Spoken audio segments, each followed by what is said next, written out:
మిథునం వారికి గనక చూసుకున్నట్లయితే మిథున రాశి వారికి లేదా మిథున లగ్నం వారికైనా చూసుకోవచ్చు. ఇక్కడ మీకు గ్రహణం 2వ స్థానంలో పడుతుంది.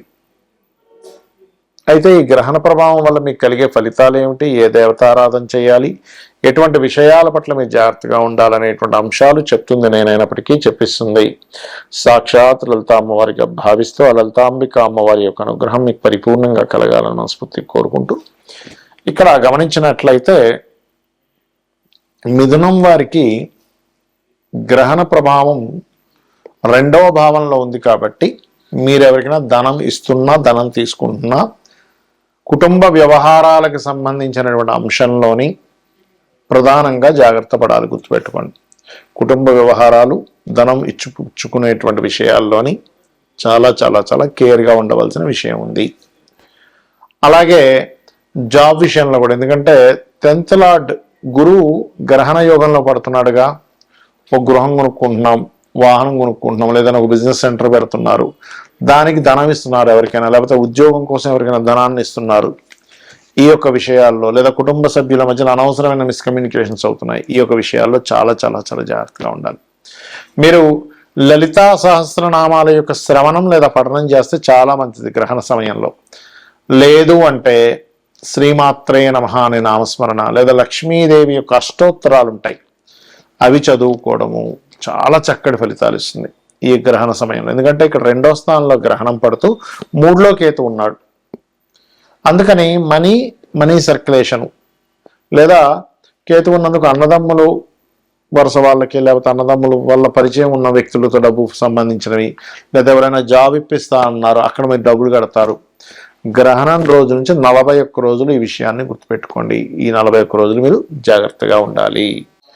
అయితే ఇది ఏ ఏ దేశాల్లో ఉంది గ్రహణము అని చెప్పి చూసుకున్నట్లయితే మనకి గ్రీన్లాండ్,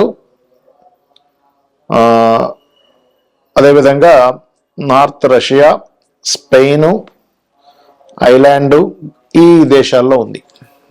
ఎందుకంటే ఎప్పుడైనా సరే మనకి సూర్యగ్రహణం ఉందా లేదా చంద్రగ్రహణం ఉందా లేదా ఎలా చెప్తాము అంటే, ఇచ్చోండి మన ఇండియాలో రాత్రి సమయం అది, అంటే 11:17 నుంచి తెల్లవారుజాము 4:25 వరకు. అప్పుడు మనకు సూర్యుడే కనబడగా కదా, కాబట్టి సూర్యగ్రహణం మనకి లేదు. ఈ దేశాల్లో ఎవరైతే నివసిస్తున్నారో వాళ్ళకు ఉంది. ఇండియన్స్ అయినా అక్కడికి వెళ్ళి నివసిస్తున్నట్లయితే వాళ్ళకు ఉంటుంది. అయితే ఈ గ్రహణ ప్రభావం ఏ రాశులకి ఎక్కువగా ఉంటుంది అని చెప్పి చూసుకుంటే కర్కాటకం, ఎందుకంటే ఆశ్లేష నక్షత్రంలో గ్రహణం కదా పడుతుంది. ఆశ్లేష, జ్యేష్ఠ, రేవతి నక్షత్రం వారు జాగ్రత్తగా ఉండాలి. మరియు కర్కాటకము, వృశ్చికము, అదేవిధంగా మీనము. కర్కాటకానికి ముందు వెనక రాశులు అంటే మిథునము, సింహరాశి వారు కూడా కించిత్ జాగ్రత్త వహించాలి, గుర్తుపెట్టుకోండి. అయితే కొన్నిసార్లు గ్రహణ ప్రభావం కొన్ని రాశుల వారికి మంచి కూడా చేస్తుంది. ఎంతసేపు గ్రహణం అని బ్యాడ్ అనుకోకండి. అసలు గ్రహణము అంటే భయపెట్టేదో కాదు, గుర్తుపెట్టుకోండి. గ్రహణం అంటే ఒక యోగము. ఆత్మకారకుడు, మనస్కారకుడు, కాల మోక్షానికి కారకుడు రాహుకేతువులు, దాని యొక్క ఇది ఒకే దీంట్లోకి రావడం జరుగుతూ ఉంటుంది. దాని నార్త్ అండ్ సౌత్ సంబంధించినటువంటి అక్షాంశ రేఖాంశాలు అంటూ ఉంటారు, నోట్స్ అంటూ ఉంటారు. సౌత్ నోడ్, నార్త్ నోడ్ అంటూ ఉంటారు గ్రహణాన్ని, అంటే ఛాయాగ్రహాలు. అలా వచ్చినప్పుడు మనం చేసే మంత్రం ఏదైతే ఉంటుందో అది మనం నిత్యము చేసే రోజు కంటే కూడా ఆ రోజు 1000 రెట్లు ఫలితం ఎక్కువగా ఉంటుంది. అంటే మీరు ఒక్కసారి నమశివాయ అనే మంత్రం అన్నారనుకోండి, 1000 రెట్లు ఫలితం ఉంటుంది. అయితే ఇక్కడ మీరు లలితా సహస్రనామాల్లో ఏ నామాన్ని కనుక మీరు ఉచ్చరించినట్లయితే ఎటువంటి సమస్యలు తగ్గుతాయి ఆ సమయంలో ఒకవేళ మీరు చేయాలనుకుంటే. ఎందుకంటే ఇక్కడ గ్రహణం లేకపోయినా మంత్రజపం చేసుకోవచ్చు, తప్పేం కాదు. ఆ సమయంలో కూర్చొని సరిగ్గా 11:15 పట్టు స్నానం చేసి కూర్చొని 4:25 వరకు ఎవరైనా సరే, ఎందుకంటే ఆకాశంలో జరుగుతుందిగా. ఇప్పుడు మనిషి జన్మించినప్పుడు కూడా గ్రహం అటువైపు ఉంది అనుకోండి, భూమికి ఇటువైపు ఉన్నవాడికి ఆ గ్రహ ప్రభావం ఉంటుంది కదా. కాబట్టి ఇక్కడ ఈ స్త్రీలు గర్భవతులు ఏమి పాటించాల్సిన అవసరం లేదు, ఆహార వ్యవహారాల విషయాల్లో ఏం పాటించాల్సిన అవసరం లేదు ఇండియాలో ఉండేటువంటి వారికి. కాకపోతే జపం చేసుకోవచ్చు, దానివల్ల బోల్డ్ అంత బలం ఉంటుంది. ఇప్పుడు వివాహం అవ్వట్లేదు అనుకుంటున్నారు అనుకోండి, అప్పుడు ఓం కామేశబద్ధ మాంగళ్య సూత్ర శోభిత కందరాయే నమః. నమ్మకంగా చేయండి, ఖచ్చితంగా పనిచేస్తుంది. లేదంటే వివాహం అయింది, వివాహ జీవితం బాలేదు, ఓం శివకామేశ్వరాంకస్తా శివా స్వాధీన వల్లభాయే నమః.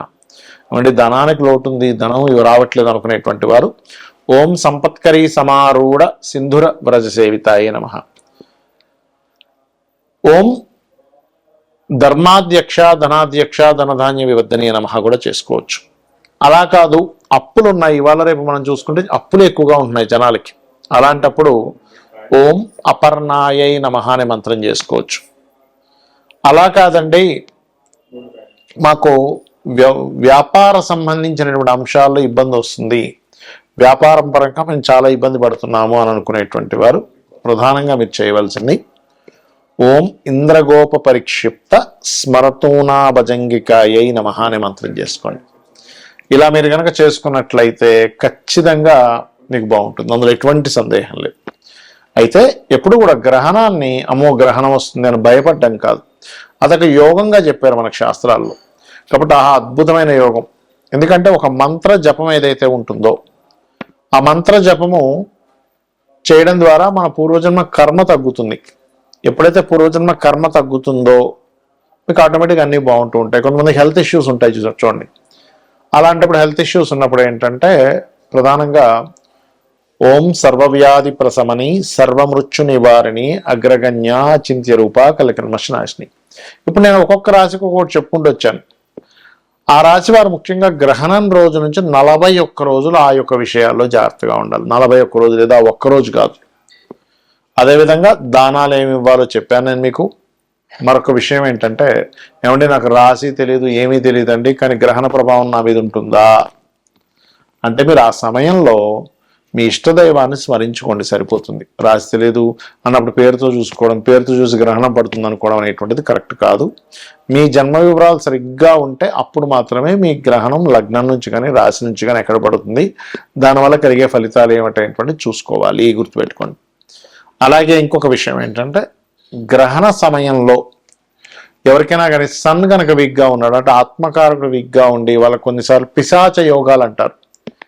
అంటే చూడండి, కొన్నిసార్లు నిర్మానుషమైన ప్రదేశాలు వెళ్ళినప్పుడు వాళ్ళు భయపడతారు, లేకపోతే ఏదైనా రోడ్డు మీద వేసినటువంటి నిమ్మకాయలు పసుపు కుంకుమ లాంటివి తొక్కడం జరుగుతుంది, లేకపోతే మిట్ట మధ్యాహ్నం కూడా వెళ్ళకూడదని చెప్తూ ఉంటారు మన శాస్త్రంలో.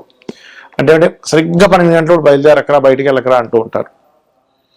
లేదా సరిగ్గా అర్ధరాత్రి అప్పుడు చీకటిగా ఉన్నప్పుడు అమావాస్య సమయాల్లో, ఎందుకంటే ఇది అమావాస్య. ఈ అమావాస్య నాడు మన ఇండియాలో అయినా ఫారిన్ కంట్రీస్లో అయినా ఈ గ్రహణం కరెక్ట్గా మనకు అర్ధరాత్రి సమయంలో 11:15 నుంచి 4:25 మధ్యలో పడుతుంది. కాబట్టి దయచేసి బయట నిర్మానుషమైన ప్రదేశాలకు వెళ్ళకండి. ఇక్కడ కొన్ని నెగటివ్ ఎనర్జీస్కి శక్తి పెరుగుతుంది, దాని ద్వారా మీరు అనవసరంగా ఇబ్బంది పడతారు. శ్రీమాత్రే నమః.